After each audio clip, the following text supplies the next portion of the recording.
OBC आंदोलक advocate Mangesh Sasane आणि त्यांच्या सहकाऱ्यांना सुरक्षा द्यावी, ओबीसी समाजाचे जिल्हा पोलीस अधीक्षक आणि जिल्हाधिकारी यांना निवेदन।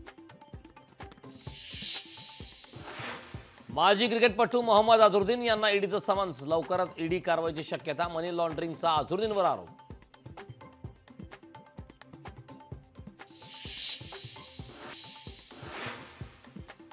भाजपचे माजी नगरसेवक अमोल बालवडकर यांचा चंद्रकांत दादांवर हल्लाबोल, मतदारसंघात चंद्रकांत पाटील अन्याय करत असल्याची भूमिका।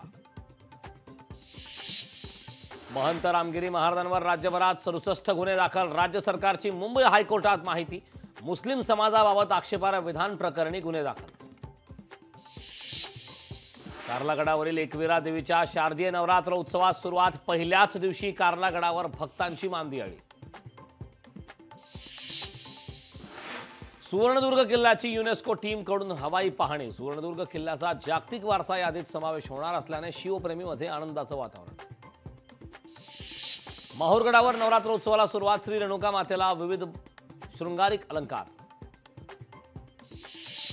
बीडमध्ये नवरात्र उत्सवादरम्यान नवजात मुलींना जन्म दिलेल्या मातांचा जिल्हा रुग्णालयात होणार सन्मान, जिल्हा शल्य चिकित्सक डॉक्टर अशोक थोरात यांनी पदभार स्वीकारल्यानंतरचा पहिला उपक्रम। पुढील वर्षापासून बायोमेट्रिक इमिग्रेशन, प्रवाशांचा वेळ वाचवण्यात मदत, डीजी यात्रा ॲपच्या माध्यमातून सेवा सुरू करण्याच्या हालचाली।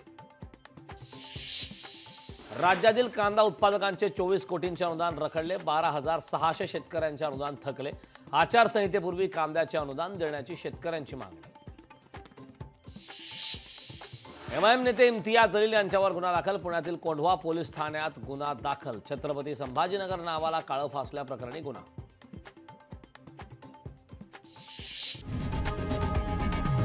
लोकशाही मराठी, ऐका, पहा, जागरूक रहा।